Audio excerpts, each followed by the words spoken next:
Valverde au milieu, c'est cuit. Pour moi, Valverde, je l'aurais mis ailier droit. Si Xabi veut rester dans un 4-3-3, Valverde, je l'aurais mis ailier droit.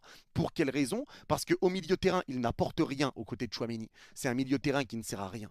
Il n'y a pas d'apport offensif et ça n'apporte rien défensivement. C'est nature peinture. Il n'y a rien du tout.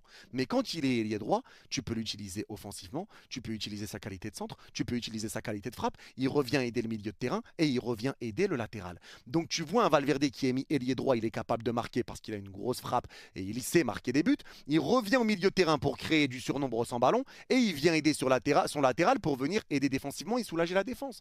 Pour moi, c'est l'endroit dans lequel il doit jouer Valverde ou à la limite latéral droit comme il a joué aujourd'hui. Mais là, forcément, on sait qu'il a joué à ce poste-là parce qu'il n'y avait pas Carvajal et Trent. Donc on verra comment ça se passera derrière. Mais pour moi, Chouameni, Valverde, ensemble, ça c'est cuit. Ça c'est cuit. Et là, tu vas devoir trouver des solutions sur ton milieu de terrain. Tu vas devoir faire tes choix. Et tu vas devoir aussi montrer sur le terrain qu'il y a de l'amélioration, qu'il y a de l'envie, qu'il y a du mouvement. Et que tu es capable de jouer. Parce que là, encore une fois, face à des équipes qui refusent le jeu, c'est compliqué de juger ce Real Madrid. C'est très compliqué de le juger. Et surtout quand c'est un Real Madrid qui gagne encore grâce à des individualités.